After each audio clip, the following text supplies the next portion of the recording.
Hi everybody.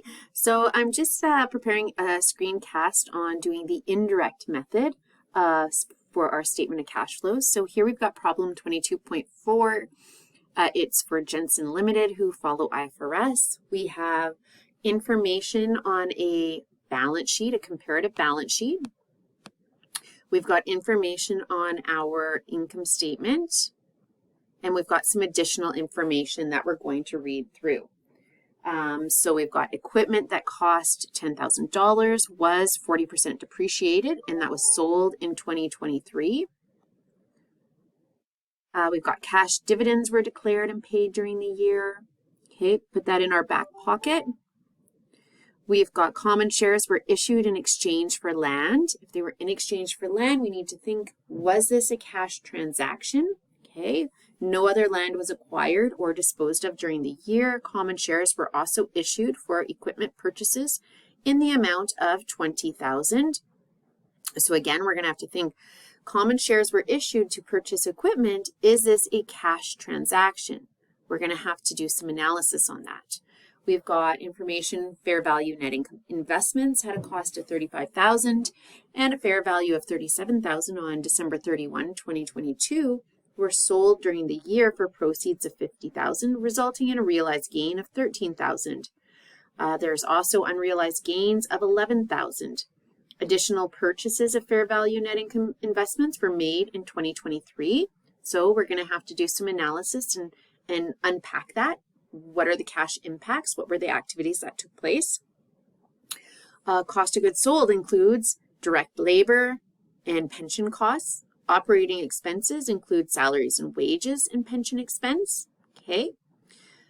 Jensen's adopted the policy of classifying interest paid as operating activities and dividends paid as financing activities on our statement of cash flows. So we know where to put our interest, whether that's interest paid or dividends paid. And no accounts receivable were written off during the year. We are going to be preparing our statement of cash flows using our indirect method. Indirect method, of course, our starting point is net income. Okay, so we can see I've kind of got a shell here. Who does it belong to? This information, Jensen Limited. What is it? It's a statement of cash flows, and it is for the year ended December 31st, 2023. Our starting point is our cash flows from operating activities, and we start with net income.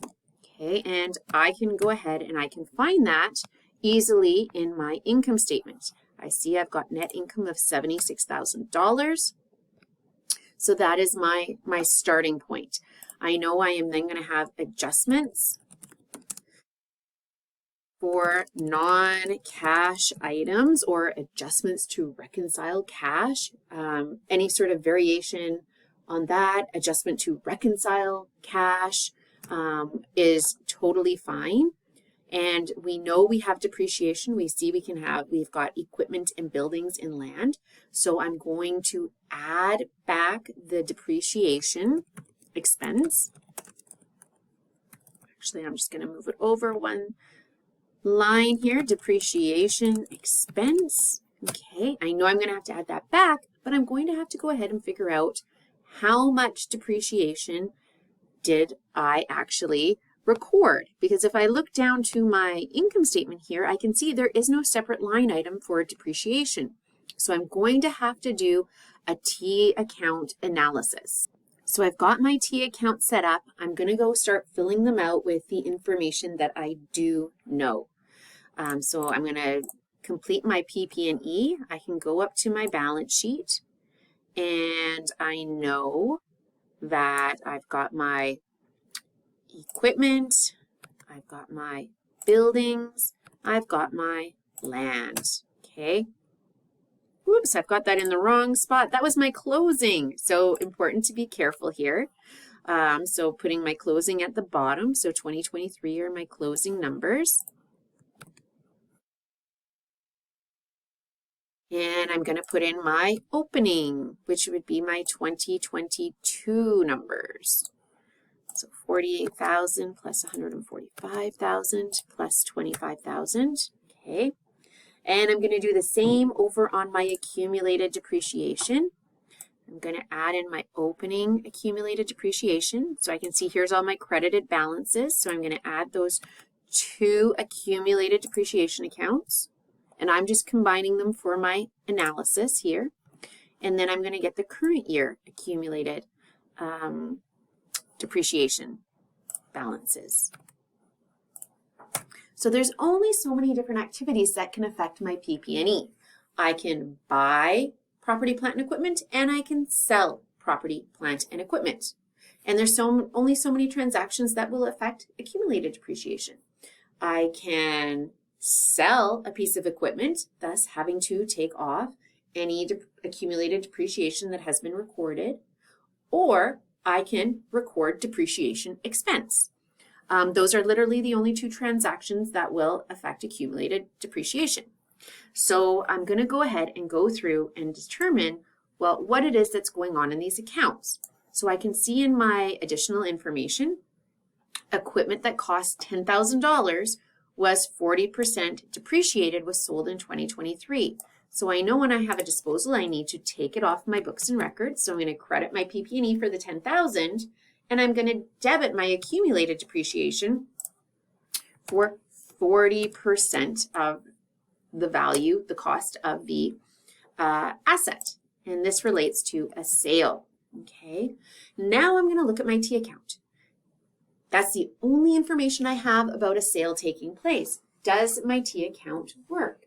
Well, no, it doesn't. Obviously, I've had some purchases that have happened during the year, or additions that have happened during the year. So now I can go through and I can solve to figure out, well, what are the additions that took place? So if I take my closing, I can see I had $47,000 of additions that occurred during the year. I know some may have been non-cash, so I'm going to have to do some further analysis here. So I've highlighted in red, or sorry, highlighted in yellow, and I'm going to come over to my accumulated depreciation. Well, my T account still isn't ringing true. I'm missing something. The thing that I'm missing is my depreciation expense, the depreciation expense that was taken in 2023. So I'm going to go ahead and I'm going to use a formula in order to solve for it. And so I can see I've got $20,000 of depreciation expense that was taken.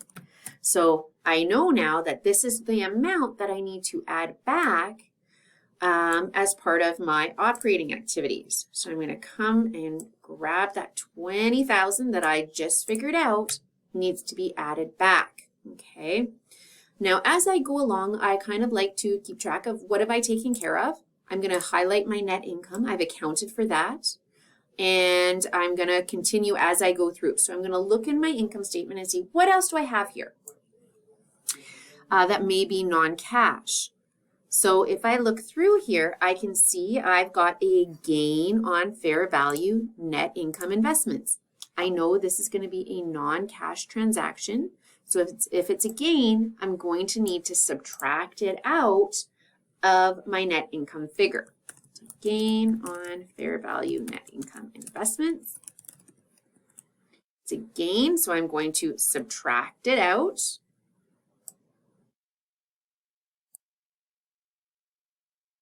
Okay, and I see that I also have a loss on that disposal of equipment.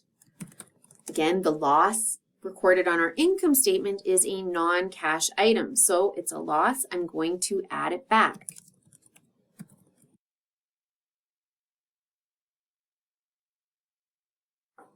Come and scroll down here, and I'm going to be adding it, so I want it to be a positive number. I'm going to highlight it. I have addressed it and taken care of that. Okay. So now I think I've kind of captured all those non-cash items that I see on my income statement. I'm going to start looking at my working capital. So onto my balance sheet. And I can see I've got fair value, net income investments. I've got accounts receivable, inventory. I've got a DIT. I'm going to go ahead and I'm going to start accounting for those changes in all those items. So looking at our working capital, we will start with accounts receivable. We can see accounts receivable was $119,000 in 2022, $138,500 in 2023. So it has increased. We've got an increase in our accounts receivable. So one way to think about our accounts receivable or all of our assets is, remember, we're looking at our current assets. In current assets, we're expecting that we are going to receive those funds within one 12-month period. So the accounts receivable from 2022, by the time we're at December 31st, 2023, we should have received those funds. So if we've received those funds, what has that done to cash? It's increased cash. So I'm going to add the prior year for any asset when I'm looking at the change in the working capital. But in 2023, I've got accounts receivable of $138,500. I haven't received that money yet. That's why it's sitting on my balance sheet. So I'm going to subtract it. I haven't received that cash yet. So I'm going to subtract the current year. So I'm adding the prior year, subtracting the current year for all assets. Now, when I'm looking at accounts receivable, there is an associated account with that. Our allowance for doubtful accounts, or an allowance for expected credit, which is how it is termed in this particular problem. And we can find this right down here in where it says credit balances. So remember, credit balances, liabilities, or like contra accounts are going to behave in the opposite manner, okay? So I'm going to come in here. It relates to my accounts receivable. So rather than add the prior year, okay, I'm going to be subtracting the prior year. We do the exact opposite for liabilities as what we do for assets. So I'm going to subtract the prior year, add the current year, okay? Oops. And I think that has to do with my formatting of this cell. So when we take a look at those two accounts together, we can see that our effect of our increase in AR is actually a decrease in cash of $17,500. Now I'm going to highlight this in yellow so I know I've already taken care of it.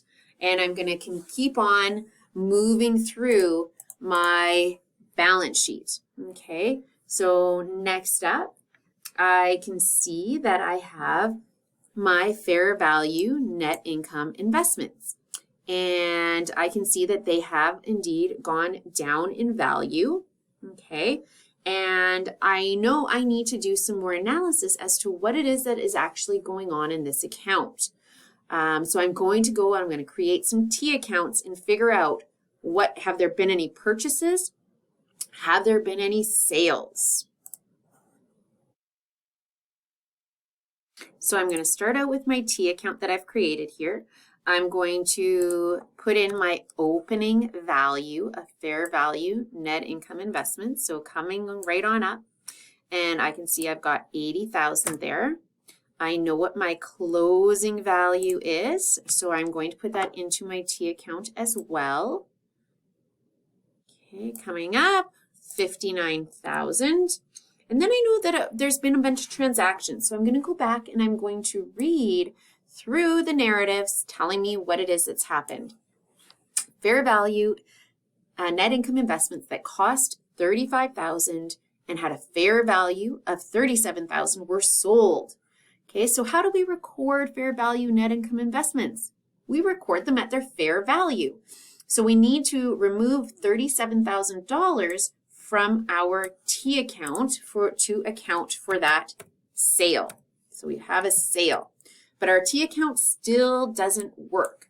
There's still been some more transactions that we are missing from this particular T account. So let's keep reading. If we scroll over a little bit, we've got for proceeds of $50,000. Okay, let's keep that in our back pocket. and it resulted in a realized gain of $13,000. Realized gain, we've received the cash. If we keep going, this will continue in another video.